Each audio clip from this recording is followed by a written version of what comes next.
Testemunhos Seletos, volume 1, capítulo 85, Coobreiros de Cristo. O tempo decorrido durante e depois da reunião de tenda de 1874 foi de importância para, caso houvesse cômoda e espaçosa casa de culto ali, mais do dobro das pessoas que foram reunidas haveriam tomado decisão em favor da verdade. Deus opera com os nossos esforços. Por nossa negligência e egoísmo, podemos fechar o caminho aos pecadores. Devia ter havido grande diligência em buscar salvar os que ainda estavam em erro, mas que se interessaram na verdade. Necessita-se no serviço de Cristo tão sábia liderança, como nos campos de batalha de um exército que protege a vida e a liberdade do povo. Não é qualquer um que pode trabalhar judiciosamente pela salvação de almas. Tem-se de pensar muito aplicadamente. Importa que não entremos na obra do Senhor a esmo e esperemos sucesso. O Senhor necessita de homens de entendimento, homens que pensem. Jesus chama coobreiros, não desatinados. Deus quer homens de reto pensar e inteligentes para fazer a grande obra necessária para a salvação de almas. Os mecânicos, advogados, comerciantes, homens de toda espécie de profissões e negócios preparam-se a fim de se assenhorearem de seu trabalho. Deveriam os seguidores de Cristo ser menos inteligentes e, enquanto professem empenhar-se em seu serviço, ser ignorantes dos meios e modos a serem empregados? O empreendimento de alcançar a vida eterna está acima de qualquer consideração terrena. Para conduzir almas a Jesus é preciso ter-se certo conhecimento da natureza humana e estudar a mente dos homens. Importa dedicarmos muita reflexão e oração fervente a fim de saber a melhor maneira de aproximar-nos de homens e mulheres no que respeita ao grande tema da verdade. Algumas almas precipitadas, impulsivas, se bem que sinceras, depois de ouvirem incisivas pregações, abordarão os que não pertencem à nossa fé de maneira demasiado abrupta, tornando assim a verdade que desejamos vê-los aceitar repulsiva aos olhos deles. Os filhos deste mundo são mais prudentes na sua geração do que os filhos da luz. Lucas 16, verso 8. Os homens de negócios e os políticos estudam cortesia. Faz parte de seu método tornarem-se atraentes. Estudam a fim de tornarem seus discursos e maneiras tais que lhes proporcionem a máxima influência sobre o espírito dos que os rodeiam. Para alcançar esse objetivo, empregam o mais habilmente possível seus conhecimentos e aptidões. Grande é a soma de cascalho trazida por professos crentes em Cristo, o qual embarga o caminho para a cruz. Apesar de tudo isto, alguns há que ficam tão profundamente convictos que virão através de tudo o que desanime, transporão todo obstáculo a fim de chegar à verdade. Houvessem, porém, os crentes nessa verdade purificado a mente pela obediência à mesma, houvessem compreendido a importância do conhecimento e do aperfeiçoamento das maneiras na obra de Cristo, poder-se-iam haver salvo 20 almas onde se salvou apenas uma. Animem-se os novos conversos. Além disto, depois de as pessoas se haverem convertido à verdade, cumpre sejam cuidadas. Parece que o zelo de muitos pastores esmorece assim que alcançam certa medida de êxito em seus esforços. Não compreendem que os novos conversos necessitam ser atendidos, vigilante atenção, auxílio, animação. Não devem ser deixados a si mesmos, presa das mais poderosas tentações de Satanás. Eles precisam ser instruídos com relação a seus deveres, ser bondosamente tratados, conduzidos e visitados, orando-se com eles. Essas almas necessitam do alimento dado a seu tempo a cada homem. Não admira que alguns desanimem, retardem-se pelo caminho e sejam deixados por presa aos lobos. Satanás se acha no encalço de todos. Envia seus agentes para levarem de volta às suas fileiras as almas que perdeu. Deve haver pais e mães para tomarem ao colo esses infantes na verdade e animá-los a orar com eles para que sua fé não se confunda. Pregar é uma pequena parte da obra a ser feita pela salvação de almas. O Espírito de Deus convence os pecadores da verdade e depõe-nos nos braços da igreja. Os pastores podem fazer sua parte, mas nunca poderão efetuar a obra que deve ser feita pela igreja. Deus requer que a igreja cuide dos que são jovens na fé e na experiência, que vão ter com eles não no intuito de tagarelar com eles, mas de orar, de dirigir-lhes palavras que sejam como maçãs de ouro em salvas de prata. Provérbios 25, verso 11. Necessitamos todos estudar o caráter e as maneiras, a fim de sabermos lidar adequadamente com as diferentes pessoas e usar os melhores esforços para ajudá-las a ter correta compreensão da palavra de Deus e chegar a uma genuína vida cristã. Cumpre-nos ler a Bíblia com elas, desviando-lhes a mente das coisas temporais para seus interesses eternos. É dever dos filhos de Deus serem-lhe missionários, relacionarem-se com os que carecem de auxílio. Se alguém está cocheando sob a tentação, seu caso deve ser considerado cuidadosamente e tratado com sabedoria, pois acha-se em jogo seu interesse eterno, e as palavras e atos dos que estão trabalhando por ele podem ser um cheiro de vida para a vida ou de morte para a morte. Apresenta-se por vezes um caso que deve ser tornado objeto de estudo apoiado por oração. É preciso mostrar-se à pessoa seu verdadeiro caráter, que ela compreenda as peculiaridades de disposição e temperamento que tem e veja suas fraquezas. É mister lidar com ela judiciosamente.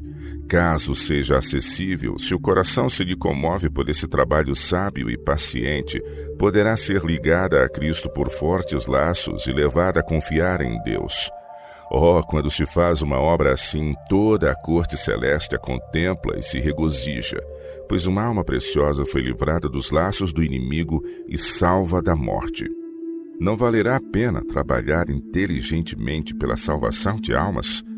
Por elas Cristo pagou o preço da própria vida, e hão de seus seguidores perguntar: sou eu guardador de meu irmão?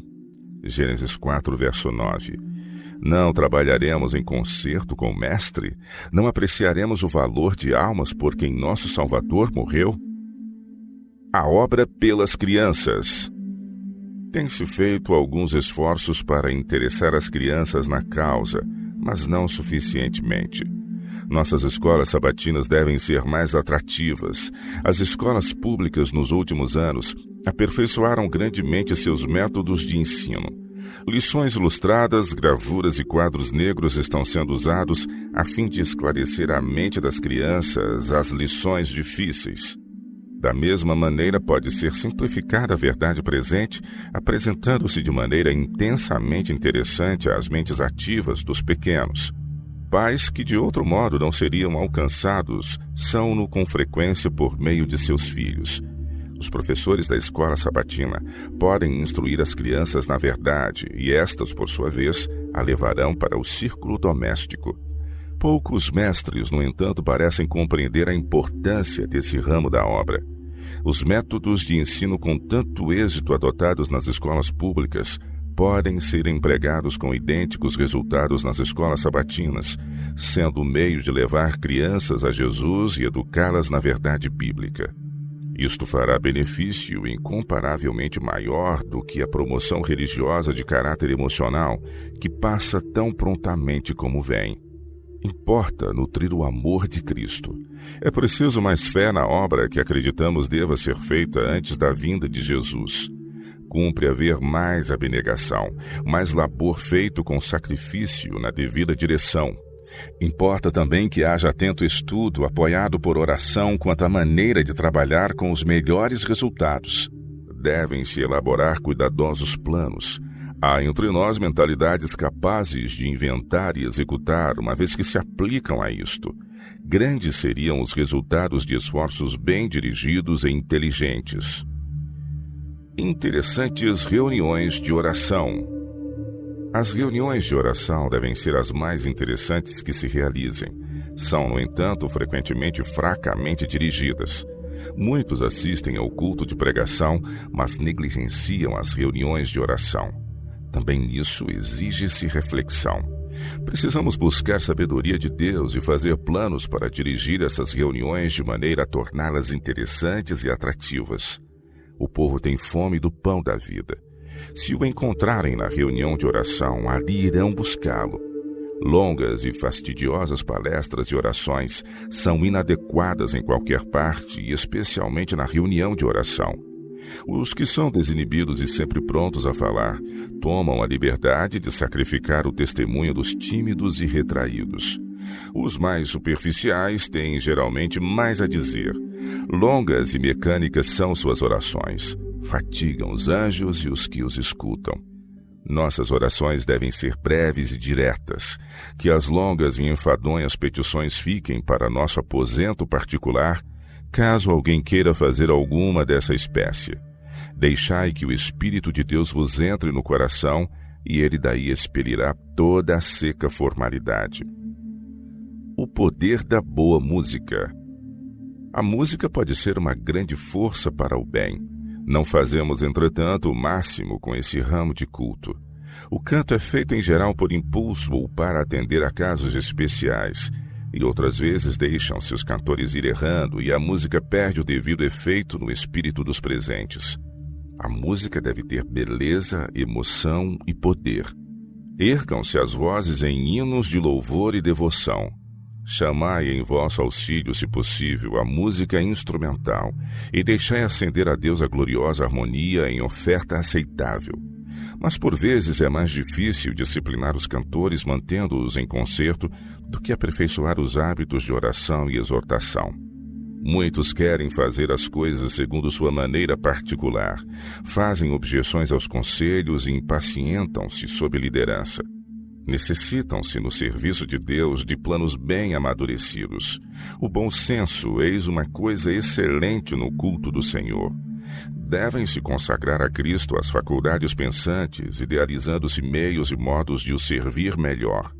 A Igreja de Deus, que está procurando fazer o bem com viver a verdade e buscando salvar almas, pode ser uma força no mundo, caso seus membros sejam disciplinados pelo Espírito do Senhor. Não devem achar que podem trabalhar negligentemente para a eternidade. Simpatia e sociabilidade. Perdemos muito como povo por falta de simpatia e sociabilidade uns com os outros.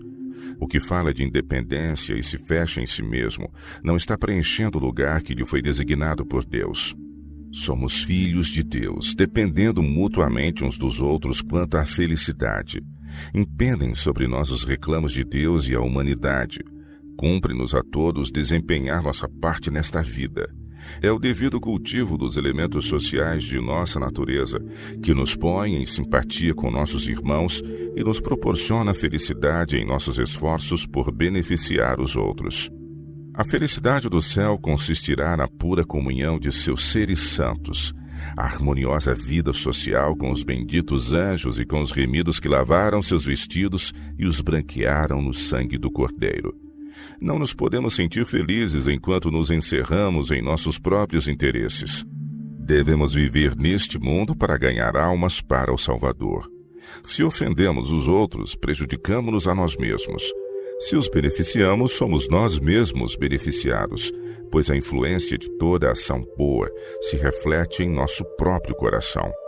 Estamos no dever de ajudar-nos uns aos outros. Nem sempre nos pomos em contato com cristãos sociáveis que sejam amáveis e brandos. Muitos não receberam a devida educação.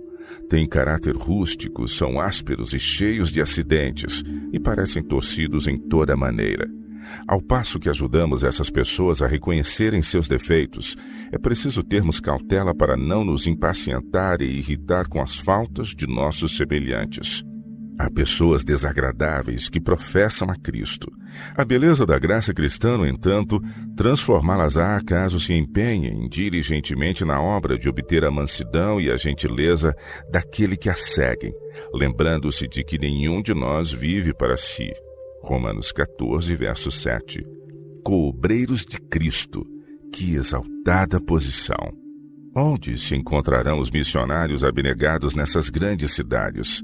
O Senhor necessita de obreiros em sua vinha. Devemos temer privá-lo do tempo que ele de nós reclama, temer gastá-lo ociosamente ou em adorno do corpo, aplicando a extravagantes desígnios as horas preciosas que nos são dadas por Deus, a fim de as consagrarmos à oração, a nos familiarizarmos com a Bíblia e a trabalhar pelo bem de nossos semelhantes, assim habilitando-nos a nós e a eles para a grande obra que sobre nós está. As mães dão-se a trabalho desnecessário com roupas para embelezarem a si próprias e a seus filhos. É nosso dever trajar-nos simplesmente e vestir os filhos com asseio, sem ornamentos desnecessários, bordados ou exibições, cuidando em não fomentar neles o amor do vestuário que se lhes demonstrará uma ruína, antes buscando cultivar as graças cristãs.